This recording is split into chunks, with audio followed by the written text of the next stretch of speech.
The army is gathering from near and from far. The trumpet is sounding the call for the war. McClellan's our leader, he's gallant. When the day came to finally get our uniforms, I was very excited to help our country.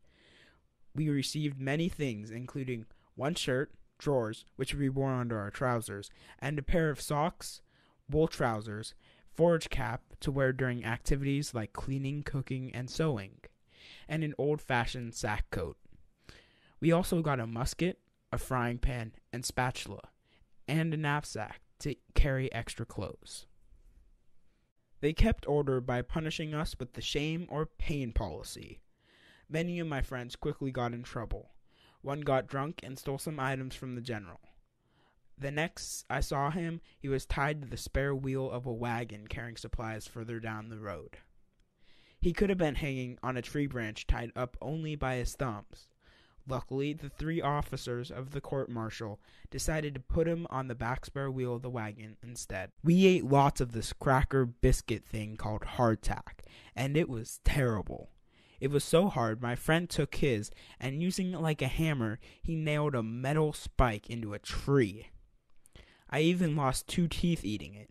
It probably wouldn't have tasted so bad if it didn't take 5 months from the time they made it to when we ate it. When we ate, we got to sit next to our messmates and talk to each other about the day. Sometimes we would get lucky. Our coffee, dried beef, rice, and dried vegetables would balance out the hardtack. Sometimes you have a joy of feeling you're a part of bringing your country back together. But it's really emotional when you're fighting against an old college friend or former neighbor. This time, we marched to the Battle of Vicksburg. We charged, pushing the Confederate forces back into their own lines. Then, my messmate and good friend, Robert Lynch, was shot in the leg and could not continue. I found a lump in my throat and internal conflict starting, whether I should stay or I should continue with the rest of my fellow soldiers.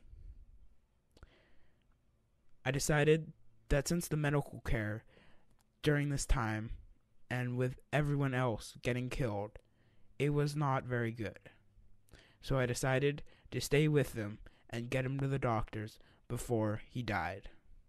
The hospital there was a nearby church converted into an aid station. The makeshift hospital was very crowded with people lying everywhere. Robert finally got to see one of the doctors after 20 minutes of waiting.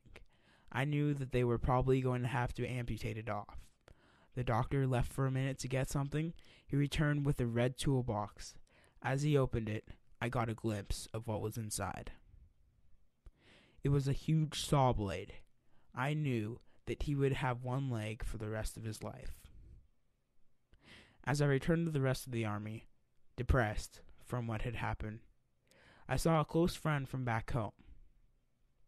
He didn't recognize me, though, because he was unconsciously lumped on the ground, blood flowing from his head.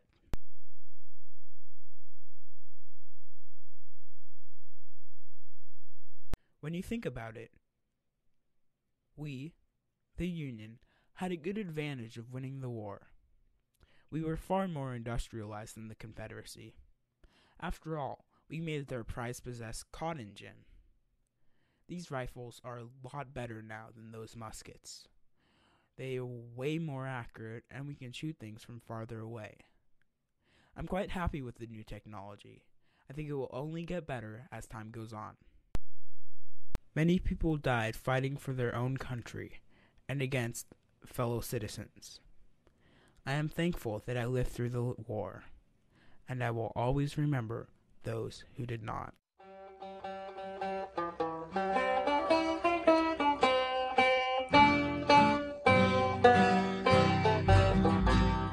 Mine eyes have seen the glory of the coming of the Lord. He is trampling out the vintage where the grapes of wrath are stored. He hath loosed the fateful lightning of his terrible swift sword. His truth is marching on.